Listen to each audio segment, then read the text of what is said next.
وہ ہے، یاد رکھیے، پہلا سبب ہے استغفار۔ استغفار، اپنے گناہوں کے لیے رب سے معافی چاہنا کہ اے اللہ مجھ سے یہ گناہ ہوئے ہیں اور میں اس معاملے میں تیرے در پر آیا ہوں، تیرے سامنے حاضر ہوں، اور اے اللہ میں تجھ سے معافی مانگتا ہوں، جو گناہ، جو خطائیں، جو لرزشیں، جو وہ کام جو تو نہیں چاہتا تھا میں نے وہ کر لیے، جو تیری شریعت میں تو نے منع کیا تھا میں نے کر لیا، اے اللہ اس معاملے مجھے معاف کر۔ استغفار، استغفار یاد رکھیے یہ پہلی چیز ہے، پہلا سبب ہے جس کے تھرو، جس کی وجہ سے ہم اپنے گناہوں کو معاف کروا سکتے ہیں۔ نبی اکرم صلی اللہ علیہ وسلم کے تعلق سے آتا ہے، حالانکہ آپ گناہ نہیں کرتے تھے لیکن امت کو آپ ٹریننگ دے رہے تھے، امت کے لیے چونکہ آپ نمونہ تھے، آپ کے تعلق سے آتا ہے آپ ہر روز دن میں 70 یا 100 مرتبہ توبہ اور استغفار کرتے، اپنے گناہوں کی معافی چاہتے، حالانکہ آپ گناہ نہیں کرتے تھے۔ امت کو درخیر ٹریننگ تھی کہ اگر امت کا لیڈر جو نمونہ ہے وہ اگر دن میں امتیوں 70 سے 100 مرتبہ استغفار کرتا ہے تو تمہیں کیا ہوا، حالانکہ ہم تو گناہ کرتے، پھر ہم کیوں نہیں کرتے؟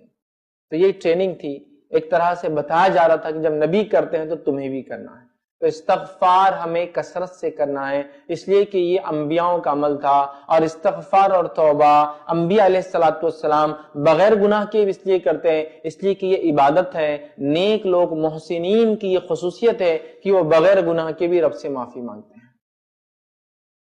بغیر گناہ کے بھی معافی مانگتے ہیں، اور اسی کا جو ہے نمونہ نبی اکرم صلی اللہ علیہ وسلم زندگی ہے کہ آپ خطائیں گناہ نہیں کرتے، اس کے بعد بھی معافی مانگا کرتے ہیں۔ تو لہٰذا ہمارے لیے بھی بڑی اہم چیز ہے، اور استغفار جو ہے کسی بھی وقت کیا جا سکتا ہے، الحمدللہ،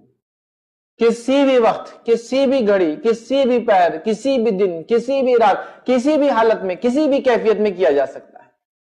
بلکہ انبیاء علیہ السلام کی زندگی سے ہمیں ملتا ہے جب ان سے کوئی غلطی ہو جاتی، تھوڑی سی چوک ہو جاتی،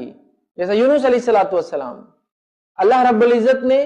قوم کو عذاب دیں گا، یہ بات کا آپ کو اندیشہ ہوا کہ قوم نے ایمان نہیں لائی تو اب عذاب آئیں گا، آپ بغیر قوم کو بولے، مطلب اللہ کا حکم آئے بغیر نکل گئے بستی سے، اللہ تعالیٰ نے گرفت کر لی کہ ابھی تو ہم نے حکم نہیں دیا، آپ بستی سے نکل گئے، اور آپ نکل گئے اور قوم نے توبہ کر لی پیچھے، تو وہ کشتی جس میں آپ سوار ہو کے جا رہے تھے قوم سے دور، وہ غرق ہو گئی، اور ایک بڑی مچھلی نے آ کے آپ کو